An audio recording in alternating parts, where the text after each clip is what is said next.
Hello everyone, welcome to day 5 of 2 weeks Calamity playthrough. So as we begin, today will actually be kind of different, because instead of checking on the boss checklist, we will be finding the tavern keep instead.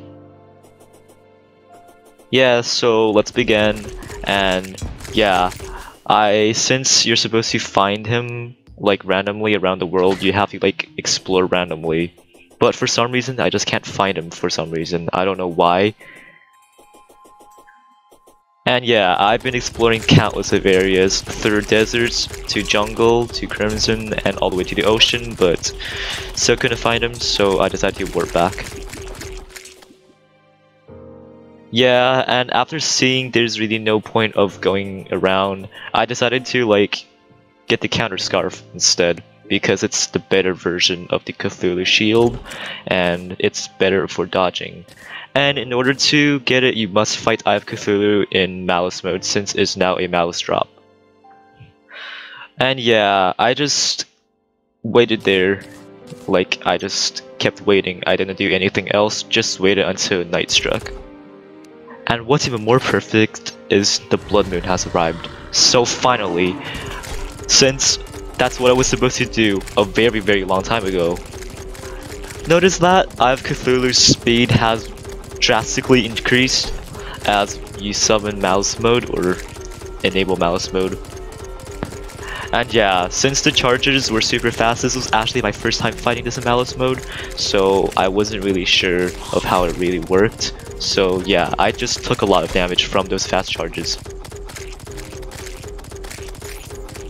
When it reaches its second form is where it starts to get extremely scary, because when it's charging like directly at you, you know, the second form of the expert mode charges, it actually deals a lot of damage.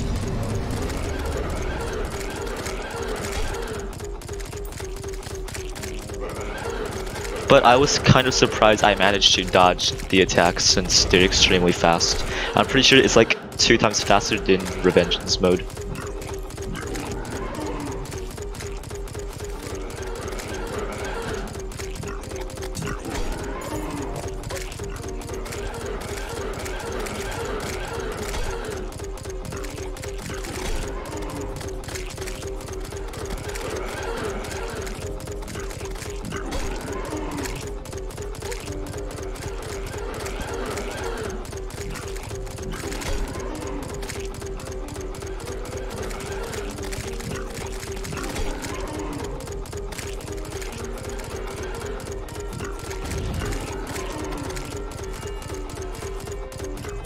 And yeah, after killing that, yes, it dropped the counter scarf.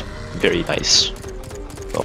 And after killing the eye, I disabled Malice mode, and now it's time to fight the Blood Moon and kill the Patchwork. And yeah, I'll be speeding this part up since it's extremely repetitive.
And after the blood moon is over, guess what? The goblin army arrived. So this is why this episode is called the bloodbath, because yeah, today is literally just mass kill spree of genocide of different species of monsters.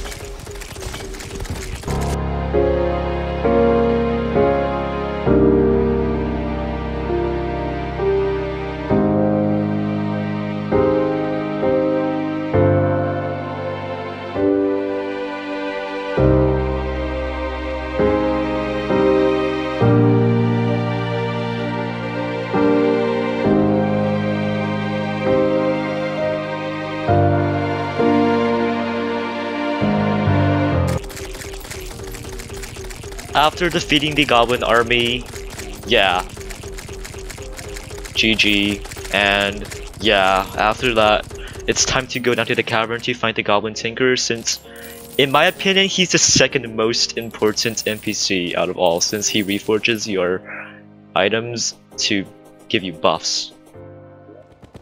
So after storing those junk inside the magic storage, I immediately head down to the cavern layers to look for him. But yeah, since it's the same as the tavern keep, he spawns randomly since he's bound up, and you have to like look randomly. You don't know where he appears. And yeah, I got some danger sense, but I'm not really sure if it actually displays him or not.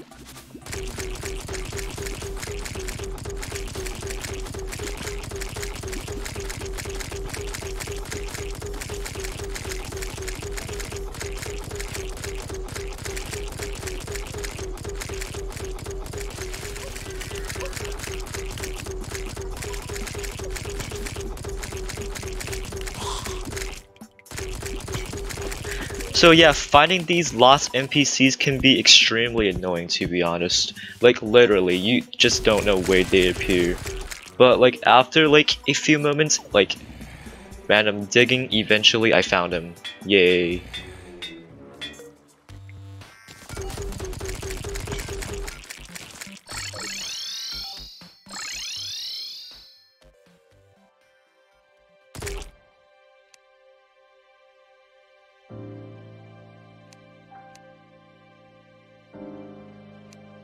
After reforging my fungal clamp, or whatever that gun is called, I immediately work back home and head straight to the corruption to get my revenge on the hive mind. And with the reforge, it's gonna help a lot. So when I arrived there, like, I decided to expand the arena a bit, since my arena was not that good. So when I arrived, I expanded a bit, and after that attempted to look for one, but after not seeing one, I decided to expand the arena a bit more.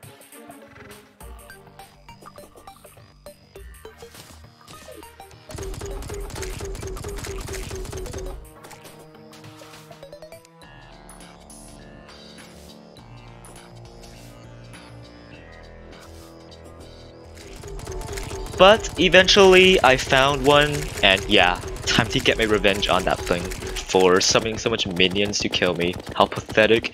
Killing me with your minion instead of yourself, bruh. I won't really be talking at this part because most of my talking was in my previous episode. I just don't want to repeat them again.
And yes, finally I killed it. How annoying. That thing summoned so many minions to kill me, but it failed. Yeah, deal with it, you suck. So yeah, after warping back, I was thinking how about find a tavern keep now, since the One-O's army was supposed to be the next, but I was too lazy, so I decided to go to the Crimson to fight the Perforator Hive, whatever you call it, I don't know how to say it. So yeah, since I have some skill issues in dodging, you'll assume that this attempt is a fail, but we don't know, we shall see. These whatever orbs it shoots out is pretty annoying, I'll be honest.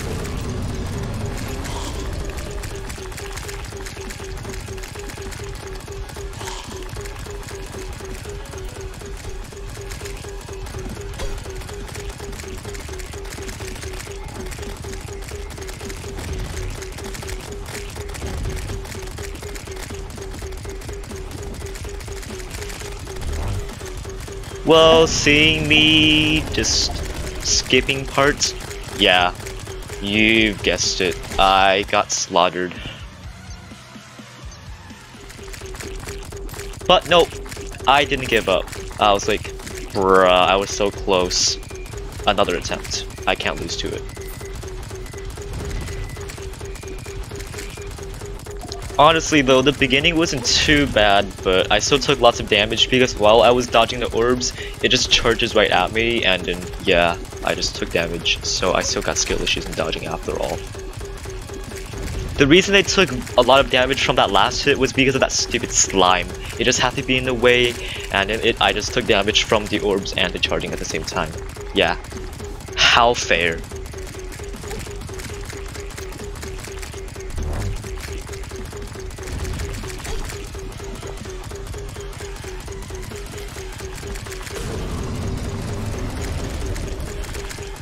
The first form of the Perforator, or that whatever worm you call, is not too bad.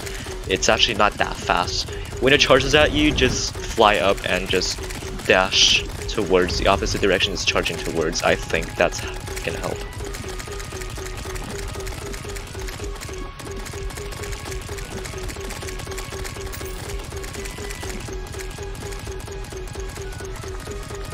Oh, and also I recommend killing the worm first, since it's gonna make stuff a lot more easier. I mean, you're supposed to kill the worm first though, because once it reaches 8% health, it summons a huge mini version of the Eater of Worlds, and it's gonna be invulnerable until you kill that worm.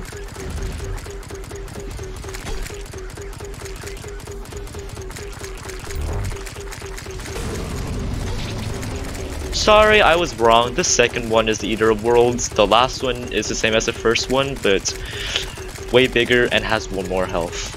The second one is the mini Eater of Worlds.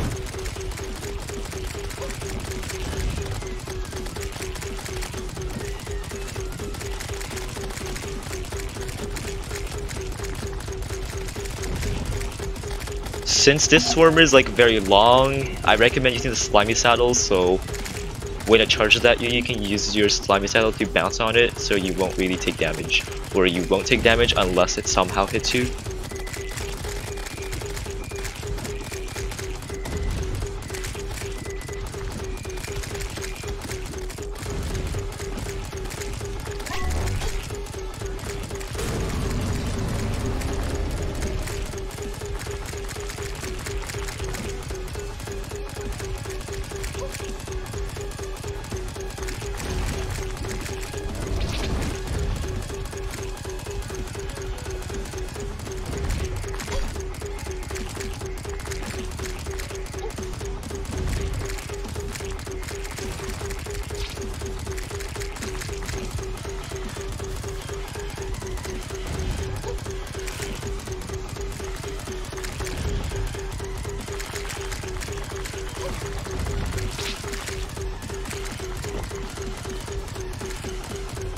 Sorry, I was wrong again.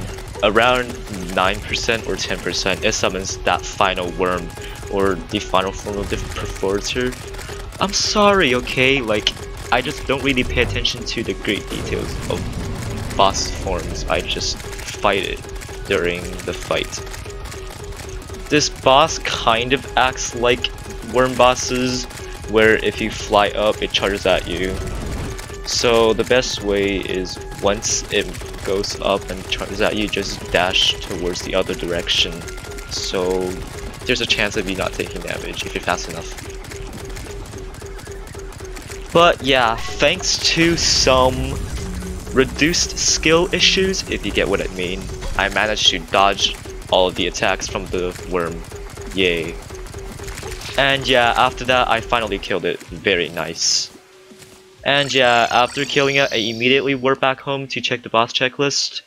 And yeah, I was like, yeah sure, that's enough for today. So thank you all for watching, and I'll see you in my next video. Bye.